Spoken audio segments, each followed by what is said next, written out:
Hello folks, this is David Schlossberg with an educational economic update for February 2017. In this month's video, we'll discuss some of the major headlines that influenced markets in January and provide insight into what these developments could mean for you as an investor. Do you remember where we were this time last year? In January 2016, the markets were on a slide and filled with volatility. In fact, fears about China's economy contributed to the S&P 500 and Dow experiencing their worst ever 5-day beginning of a calendar year. However, 2017 is off to a different start. This January, we saw the three major domestic indexes reach record highs, and the Dow surpassed 20,000 for the first time ever. We also learned in January that personal income increased by 0.3% in December, slightly below expectations, but enough to push income up 3.5% for calendar year 2016. And retail sales increased by 0.6% for December, ending up 4.1% for the year. Right now, we are also well into corporate earnings season, and many reports are beating expectations.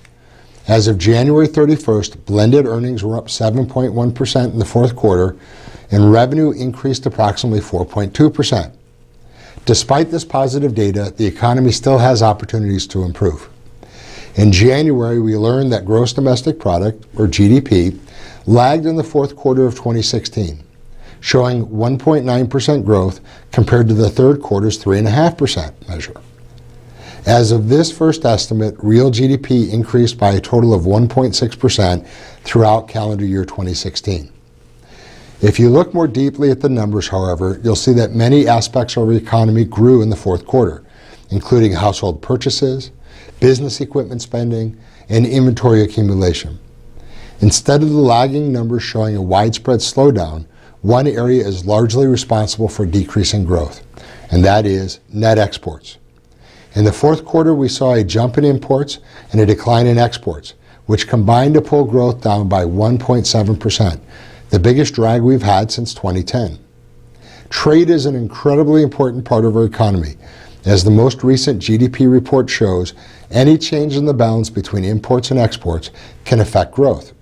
In fact, without the decline in net exports, fourth quarter GDP could have beaten third quarter measures. As you are surely aware, we are currently in the middle of a hotly debated, headline-grabbing political environment, and some of the key conversations impact trade. From taxing Mexican imports to restricting visitors from certain countries, these new policies and the reactions from the nations they affect could change the balance between American imports and exports, and thus our economy. Of course, we're not political prognosticators. We are financial professionals. So while we'll continue to closely watch new policy developments, our focus will remain on market fundamentals. Throughout 2017, we will analyze the economy's underlying health and strive to find new ways to pursue your goals in a changing environment. As always, we're here to help you understand what's happening, no matter what the headlines read. That's it for this month's Educational Economic Update.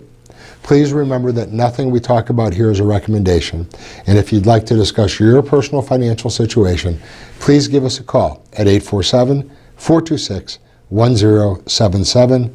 We'd be happy to talk. Once again, this is David Schlossberg with Assured Concepts Group, signing off for the month of February 2017. If you would like to discuss your portfolio or personal financial needs, please contact us at 847-426-1077. Nothing stated in this presentation should be considered an offer of a securities product nor an investment strategy. The advisors of Assured Concepts Group offer securities and investment advisory services through FSIC. FSIC is a member of FINRA and SIPC.